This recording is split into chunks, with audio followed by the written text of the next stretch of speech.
Welcome back. Welcome to AKAPAD's Audio Audacity. This is where I obsessively talk about movies. I tell you what I see in the movie. I tell you why it's important. I tell you if it's good or bad. I give you reasons to watch the movie because I really feel like most movies should be watched, but this is really a love letter to film and cinema and the process of filmmaking. And right here, right now, we're doing a mad dash. We're still on Netflix, and Netflix dropped a bomb a few weeks ago. It was called Kate. Kate. Kate. And this movie, this mother effing movie blew ya boy away because I had no idea. I love these Netflix drops. I don't even know they're coming. I sit down and get my hair blown away. Let's hit that intro. People, it is autumn, it is sunny, and we have the 31 Days of Dread coming towards us. And I am so behind on my Netflix movies. I'm so stressed out. I've been on a comic book deadline. I want to do a huge Netflix drop. I want to watch and record, release, and then hit the 31 Days of Dread, starting with either a Netflix movie or a James Gunn movie. Not a James Gunn movie. James Wong. Mr. Wong. Okay? We know what movie that is. HBO Max. One of those two things. Okay? I'm way ahead of myself. Have you seen John Wick? Have you seen Atomic Blonde? Have you seen Nobody? Have you seen these movies? Because all of these movies, including Kate, are copying each other. It's the John Wick effect. John Wick went into like the minds of every single filmmaker and said, you have to make a movie like this. And the more unknown you are, well, the more of a chance you have to follow my lead. And that's where Kate is. Cedric Nicholas Tryon. That's our director. You know him from 2016's The Huntsman's Winter's Way, right? Winter's War. Jeez. I love the first one of that. The Snow White and the Huntsman. What a legit amazing movie.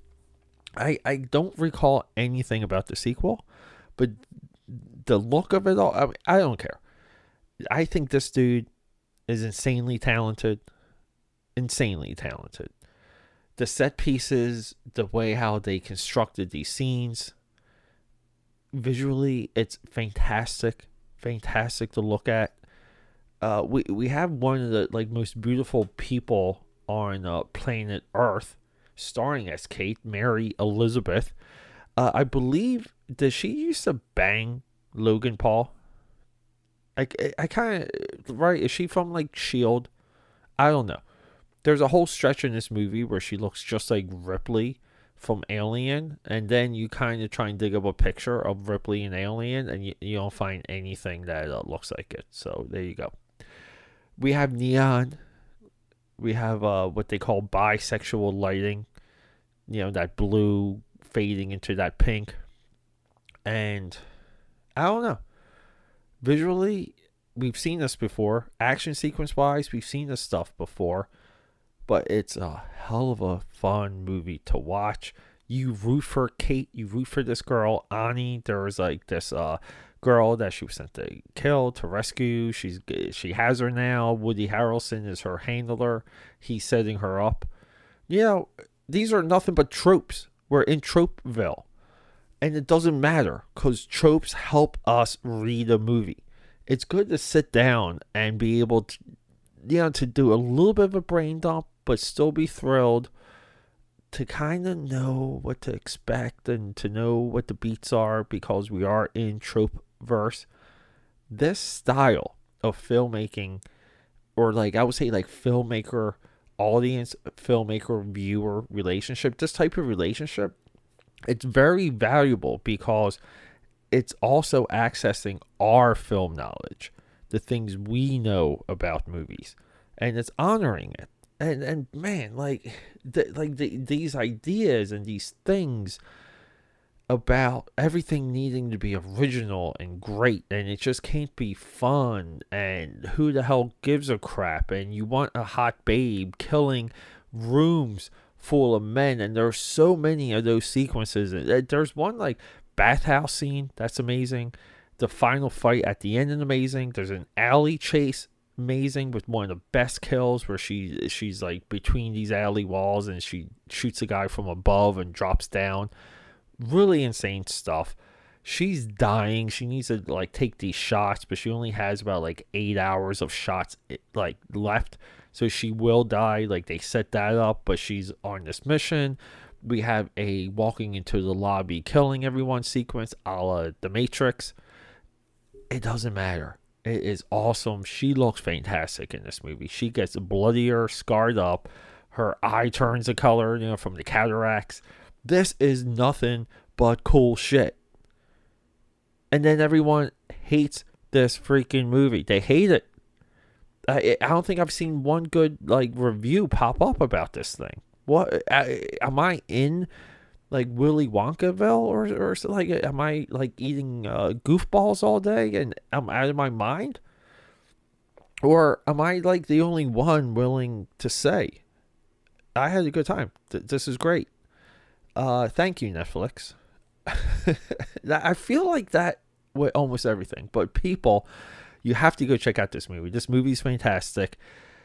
Coming up on episode 384, we have another babe killing people movie that I, wasn't so much into. But I kind of watched it again and got a little bit more into it because it's like reminded me so much of a Barry Sonnenfeld movie. Just because the characters are so like wonky in it. There you go, 2 wonky references. There you go, kids. Put that one down in your AKA Pad Audio Audacity journal. But it's what's it? Bombshell milkshake? No, gunpowder milkshake. Gunpowder milkshake. One of those. That's our next movie. Yes, and that is a Netflix movie. And yes, it's full of good-looking, beautiful people. Again, like.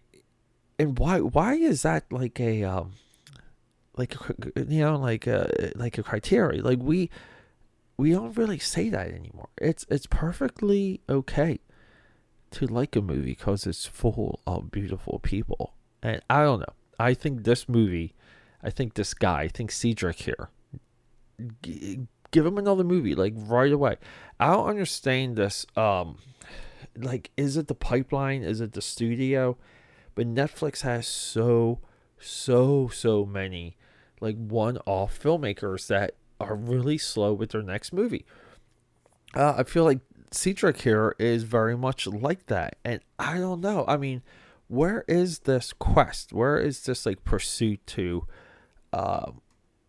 master your craft, to be known for your craft, to be admired for your craft? Where is that pursuit? Is that like there anymore? Or like, is Netflix and Marvel just like a master of cherry picking people and streamlining them somewhat into a process? Because you can compare the way how this movie is made very, very much like how they criticize the Marvel Cinematic Universe movies of being made, which are kind of formulaic, cookie cutter, and there seems to be a formula. I think there's this impression of a formula.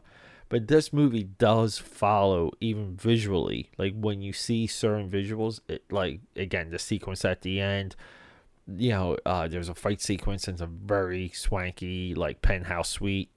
These are beats. These are sequences. Bathhouse, like, just like John Wick. But it doesn't matter.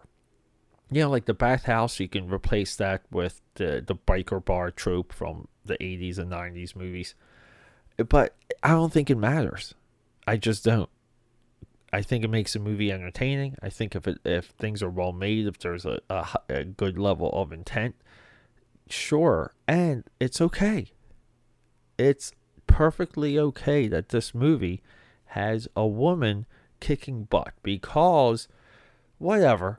I know some people don't buy that. And sometimes it works and sometimes it doesn't. I think this time it's right on the fence. It's right there. And I do believe it works. Everyone, check out Kate. We got another babe assassin babe killing people, rocking and rolling. And then I'm going to try and do a run of the Netflix dramas, depending on where I'm at, building everything into the 31 Days of Dread. I would love to get ahead of the 31 Days of Dread this year, so we'll take it from there. Everyone, I love you.